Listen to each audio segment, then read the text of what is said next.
আসসালামু আলাইকুম। চলে এসেছে দশতাল কচুর পাতা নিতে। এটা হচ্ছে দশতাল বা কাবিল কচু, যেটাই বলেন না কেন সেটাই হবে। আমাদের এখানে দশতাল পাতাও বলে। এই যে আমাদের দশতাল কচুর গাছ, দেখেন কি সুন্দর পাতা হয়েছে কচি কচি। এই পাতাগুলো এখন উঠে নেব। বাবু হাসিটা দাও, আমি কাটি দিই, তোমার গায়ে কয় জড়ি যাবে। আমার কাছে ডালা আড়ে দাও তাহলে। নাও ধরো ডালাটা। এখন আমি এই যে পরিষ্কার কুশি পাতাগুলা কাটি নিয়ে ভর্তা করতে হবে। বাবু ডালার দাও, পাতাগুলা নাও ডালার ভিতরে। তো এবার আমরা চলে আসছি গাছের লেবু নেব। টাটকা শাকের সাথে টাটকা লেবু খাইতে তো সেই মজা লাগবে। দেখেন আমাদের গাছে কত সুন্দর লেবু ধরে আসছে, একদম টাটকা। আর এই লেবুর তো অনেক রস। হ্যাঁ, লেবু 2-3টি মতন নাও, বেশি নিও না। আচ্ছা নিচ্ছি। লেবু খাওয়াই হয় না, মোটা হয়ে গেছে, এই যে সব পড়েও গেছে কিছু পাইছি। ওই সাইডে লেবু সব পড়ে যায়, কিনা নিয়ে আসবে।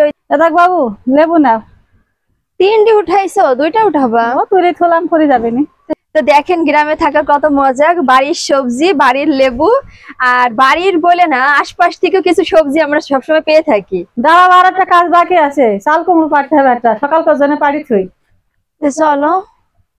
এই যে দেখেন কি সুন্দর একটা চাল কুমড়ো জালি। এই জালিটা এখন উঠিয়ে নেবো। সকালে মা রান্না করবে মাছ দিয়ে, তাই এখনই উঠিয়ে রাখতে হবে। আমিও ধরি, দাঁড়াও নয় পড়ে যাবে। থাক, আমি পারবো না, থাক তুমি থাক। আরো হয়েছে হয়েছে। আমার বাড়ির আঙ্গিনায় সবসময় তরি তরকারি এইভাবে লাগাই। পুঁই শাক, সিম, চাল কুমড়ো সবকিছুই লাগাই। আমি তরকারি খাই বেশি, হাটে যাওয়ার লাগে না বেশি একটা। আসসালামু আলাইকুম। আজকে আমার বাড়ির মানুষ আমার কাছে আবদার করেছে যে ভর্তা ভাত খাবো। তো এই যে কাবিল কচুর পাতাগুলা উঠাই নিছি, এনে পরিষ্কার করে ধুইছি। এবার আমি সেদ্ধ করতে দেব। এই যে আমি কড়াই গরম পানি হয়ে গেছে, কড়া রসুনের কোয়া দিয়ে দিলাম। আর দেখেন কাঁচা মরিচ কয়টা দিলাম, আর সামান্য পরিমাণ লবণ দিলাম। এবার আমি শাকগুলা দিয়ে দেব। দেওয়ার পরে ঢাকনা দিয়ে ঢেকে দিতে হবে, যাতে ভালোভাবে শাকটা সেদ্ধ হয়। 20 মিনিটের মতো ঢাকনা দিয়ে ঢেকে দেব। আর আমি যেখানে কচুগুলা বিনি রাখিছি পরিষ্কার করে ধুই ভাতে দেব। শাকটা সেদ্ধ হয়ে গেছে, এখন শাকটা নামিয়ে নিতে হবে। দেখেন কি সুন্দর আমার শাকটা সেদ্ধ হয়ে গেছে, মোমে মোমে একটা সুন্দর সেদ্ধ হয়েছে, রসুন গুলা গলে গেছে। শাকটাকে এখন নামিয়ে নেব, সেদ্ধ হয়ে গেছে, এখন নামিয়ে নেব। এই যে আমি কচুটা সুন্দর করে বিনি ধুই নেট জালে বাইন্ধে রেখেছি, এবার আমি ভাতের ভিতরে দিয়ে দেবো।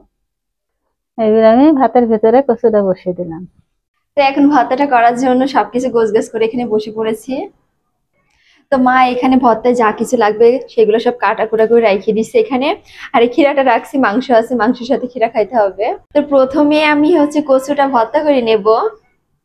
তো কচু ভর্তার জন্য প্রথমে আমি এই যে শুকনো মরিচটা নিয়ে নিব, আর সাথে দিব একটু লবণ,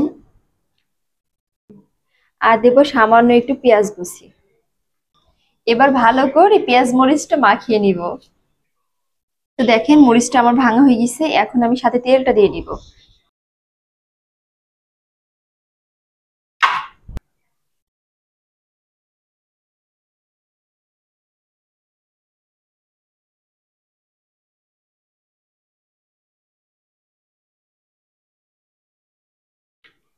তোমার দেখো তো ভর্তাটা হয়েছে কিনা। হয়ে গেছে ভর্তা। তো দেখেন কি সুন্দর হয়েছে ভর্তাটা।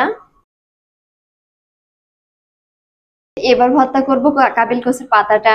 শাকের সাথে তো দেখলেন আগেই মা হচ্ছে কাঁচা মরিচ দিছিল, এগুলো এখন এর সাথে মাখিয়ে নেব। সাথে যে রসুন গুলাও আছে। তো শাক ভর্তায় আগেই লবণটা দেওয়া আছে, তাই কম করে দেবো একটু। আর পেঁয়াজ কুচিটা একটু বেশি দেব। এবার ভালো করে মাখিয়ে নিব। এবার দিয়ে দিব সরিষার তেল।